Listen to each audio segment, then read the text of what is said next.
Welcome to Hood Champion Boxing and Sports. In boxing, you find a way to win or you find a way to lose. Good morning, good afternoon, good night to wherever you are in the world. Yo, Shakur Stevenson. Amazing win this past weekend. So amazing that there are people saying they think Shakur, with his skill, can move beyond 140, which that was his first fight at. Go to 147 and even go to 154.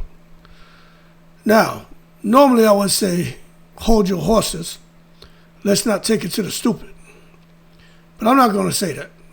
I'll let you guys leave in the comments your opinion about Shakur Stevenson with his skill set going up to 154 and shocking the boxing world and picking up a title at 154. But what I do think is within reach. I don't know about 154. I think him going to 147 and possibly fighting somebody like Devin Haney. I know they're talking about the Conor Ben fight. Shakur's with Eddie Hearn in Matchroom. Conor's with Eddie Hearn in Matchroom. So it only makes sense that, turn this fan off, that Conor Ben and Shakur Stevenson, if there's going to be a fight made at 147, that's the fight to make, okay? But the real fight, in my opinion, is not Conor Ben. Shakur Stevenson, I think, will embarrass Conor Ben.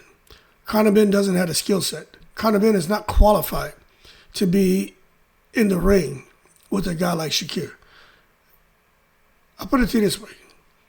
Who has Conor Ben beat? Who's considered elite? Some would say, well, you know, the Eubank Jr. victories. Okay, you got to look at those rehydration clauses. You got to look at all the particulars surrounding that fight. Okay, a lot of money on the table. Eubank Jr. gave in some of the negotiations because he wanted to fight. Conor Ben and Eddie Hearn got their way. That's why they were high-fiving, hugging each other, and goddamn dancing that Cupid shuffle all up and down the goddamn Matchroom hallways. Because they knew that when it came to this fight with Eubank Jr., they had most of the advantages. In particular, they knew Eubank Jr. was going to be weight drained. Now, for Conor Ben to come and try to get down to 147 to fight Shakur Stevenson, if they agree to that catch weight and the rehydration clause, well, it'll be at 147. But if they agree to that rehydration clause, Conor Ben's going to be in the same situation. But let's just move beyond that. Conor Ben, outside of Eubank Jr., that's a big name, but look at the circumstances surrounding his win. Who has Conor Ben fought that's a big name, that's been on a level playing field and gotten there and dominated? Nobody. So you want to make us believe, right, that Conor Ben, in some way, shape, or form, is going to get in there and dominate a guy like Shakur? No way in the world. I think Shakur badly embarrasses him, and Conor Ben will spiral down into another, I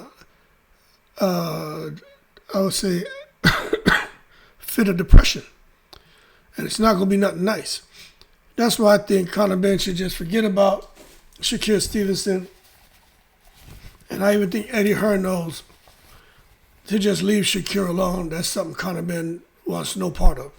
But the real fight is Shakur and Devin Haney, because you got a peer boxer in Shakur and in Devin.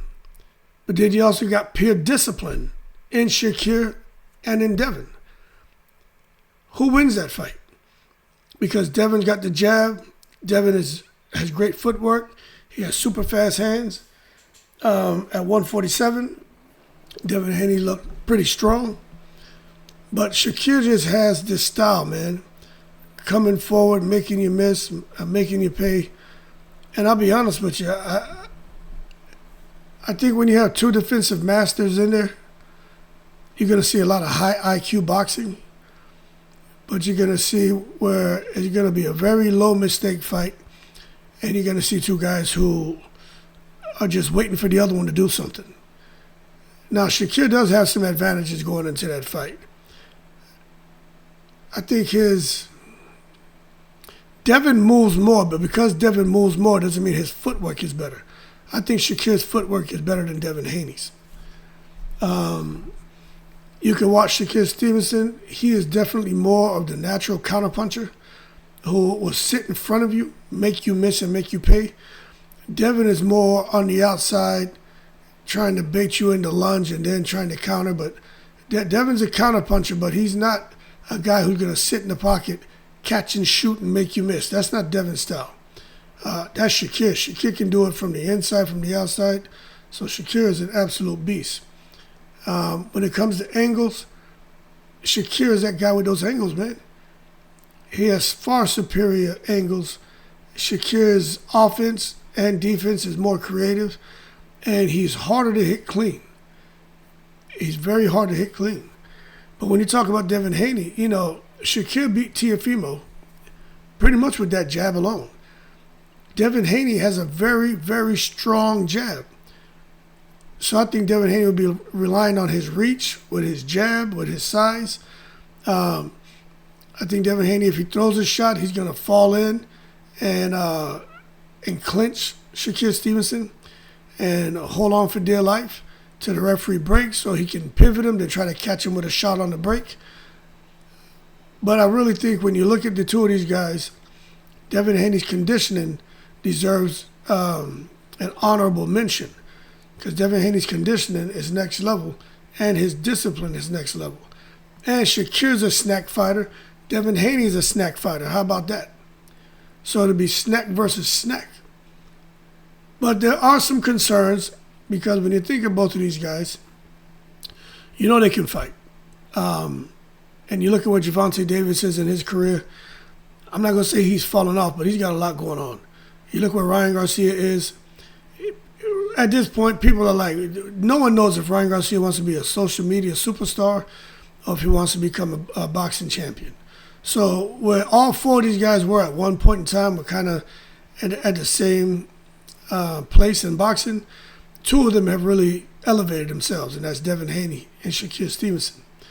But I'm just going to tell you, no matter how talented these two are, I think there's some concerns, because you probably get a low punch output from both of them because they just kind of waiting for the other one to do something. And that risks making the fight very boring and fight fans being frustrated. I could hear booing from fans. If that fight were to happen, I could see fans booing because they want action. And one thing for sure, Devin's not initiating nothing. Devin is extremely disciplined.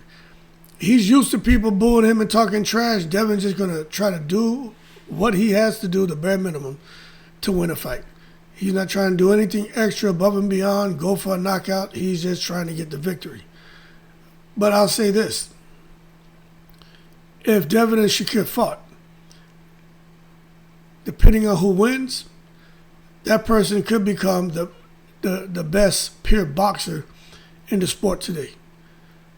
That's how people are going to sit here and try to label this fight. But I think whoever loses, they're going to be labeled as a limited fighter. And I'm not saying I think that's fair or not. It just is what it is. So I'm really interested to see if that fight can be made. But Devin has his own plans. He and his father are trying to go out here, trying to unify, and they're trying to do different things at 147. Could fight Keyshawn in a big money fight. You just have to wait and see what they decide to do. But I think at the end of the day, the fight that really should happen to me is Shakur against Devin Haney. Tank against Shakur, that's a great fight. But Tank just has a lot going on. I don't think it's realistic at this time. So we got to wait and see. Now, Deontay Wilder and Derek Chisora, they're going to be fighting. It looks like maybe 65% of people think Deontay Wilder stops Derek Chisora. 35% believe Derek Chisora is going to be able to get close to Deontay, make him uncomfortable, and knock him out. But I'll tell you what, the fight makes sense. Because if Deontay Wilder is going to go on and fight Usyk, he needs to fight somebody and get a big win to get the buzz around him again, get the hype around him again. If he beats Derek Chisora, Deontay Wilder deserves all the credit in the world because Derek Chisora is up and away. This man has done nothing but continue to gain momentum and just continue to get victories long after his expiration date. And this is why Deontay Wilder fighting Derek Chisora right now. It's a big deal if he beats him because Derek Chisora is no joke, man. I think it ends in a knockout. And I think Wilder and Derek Chisora both need relevance. They both need a big name. They both need big money. They're both getting paid really good money. And I think they both need redemption. Wilder, yeah, he won his last fight. Didn't look good against Zhang or Parker. But it sounds like, some personal issues. He's kind of pushed through that for the most part. And he needs to get some redemption to let people know I'm still that guy. I just had a lot going on with me. And Wilder still has his strengths, reach, the knockout history, and the right hand. But is that going to be enough for him to get in there and clip Derek Chisora? Because they're out there doing press conferences right now. They obviously like each other. But my question is that going to be enough for Derek Chisora, what Wilder's bringing to the table? Is just the right hand alone, his reach advantage, and then his knockout history. Is that going to be enough to get a victory against someone like Derek Chisora, who's going to bring pressure, who's very durable, and who has that dirty work inside? You know what I'm saying?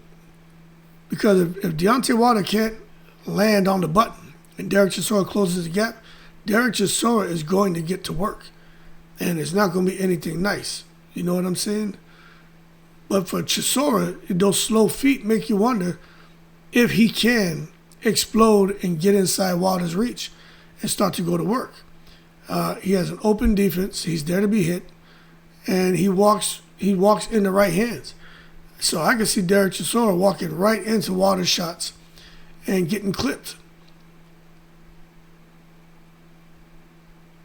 But what if Wilder isn't getting the torque on those shots like before? He's not throwing the right hand with that conviction like he was doing before when Mark Breland was on the team. Mark Breland had Deontay Wilder firing on all cylinders. I understand he'll never bring him back, but I'm not so sure how Wilder's going to look against Chisora. And I got to be honest with you. But what I will say, I think with Wilder, his mentality is, you know what? Kill or be killed. You know what I'm saying? And I'm not trying to get killed out there in the UK when I face Derek Chisora. I think for Chisora, he just wants chaos. He doesn't want nothing clean. He wants it ugly. He wants it dirty. He wants to be uncomfortable in there. He wants to make Wilder uncomfortable and wrestle and tussle. And that's what he wants. But what I'll tell you is, I think somebody's getting stopped.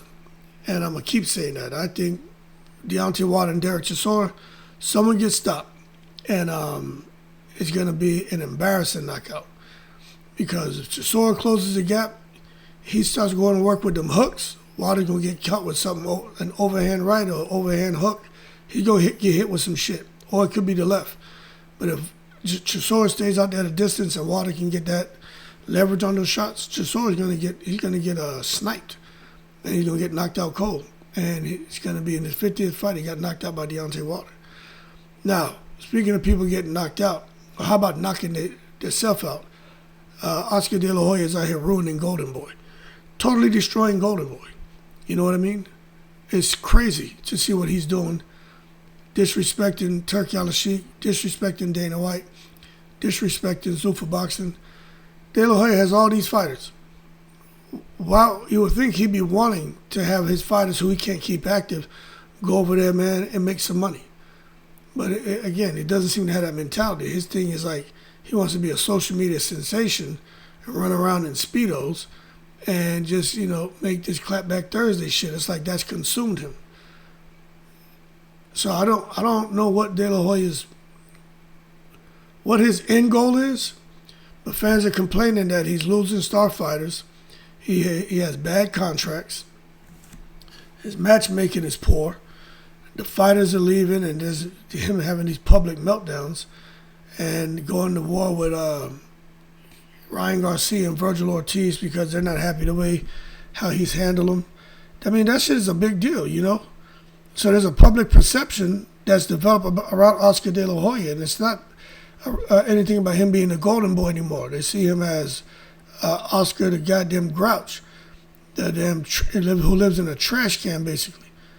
They say Oscar has gone the wrong direction and ruined his image and brand. They say he's way too emotional. He likes to blame others too much.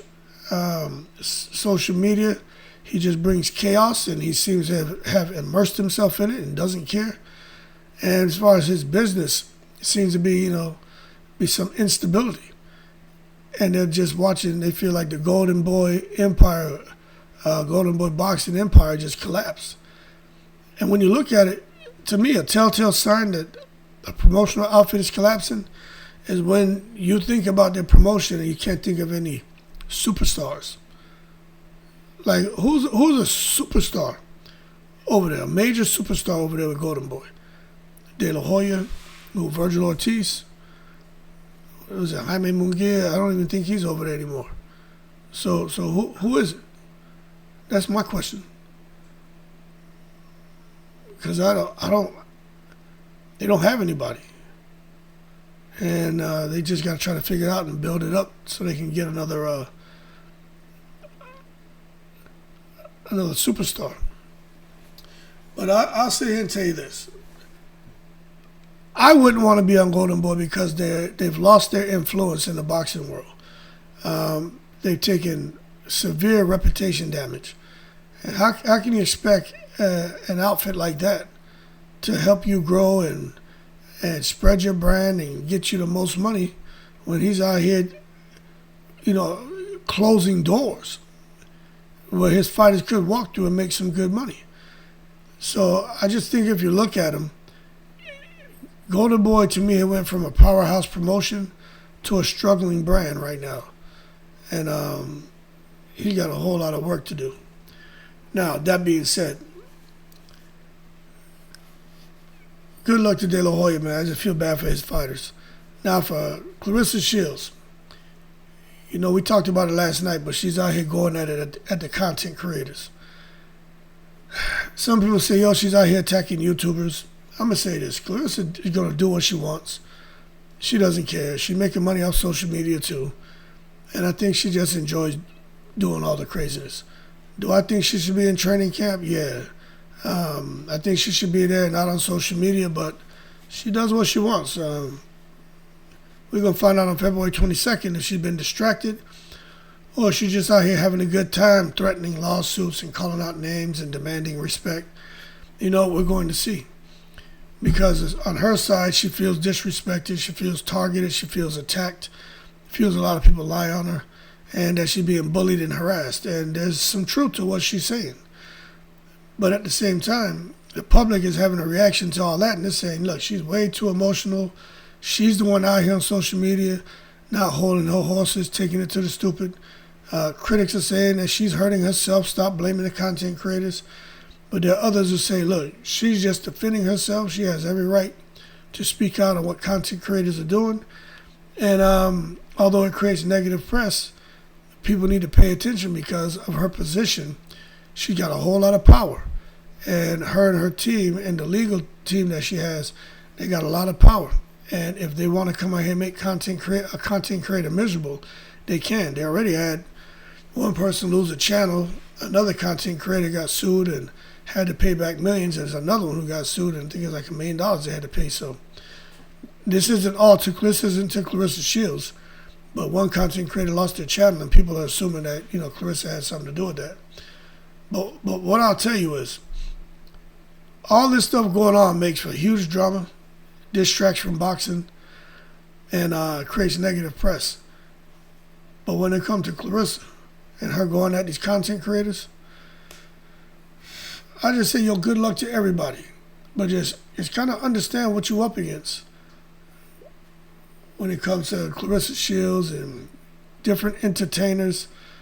Just understand what you're up against, because if they want to make you miserable and they have their legal team reach over to YouTube's legal team and they go and start looking at the videos y'all are putting out, and they can see where maybe you're just innocently speaking, but it comes out as you're talking facts, or you're out here saying certain things that just aren't true, or bitch being mean. Next thing you know, your channel is getting a whole lot of pressure, and you can lose it. So I just tell people just to be smart. I ain't telling nobody stop talking about anything. I'm just saying be smart with what you're doing, because shit ain't worth it, you know what I mean? But anyway, we'll see what the future holds for everybody. Claressa Shields and Franchon Cruz's earn. That shit is coming up, and I can't wait. I'm going to have a fight party for that. It's on a Sunday, too. Have a fight party for that one, man. Anyway, man, we're going to give me a cup of coffee. Y'all keep cool. I'm in the breeze.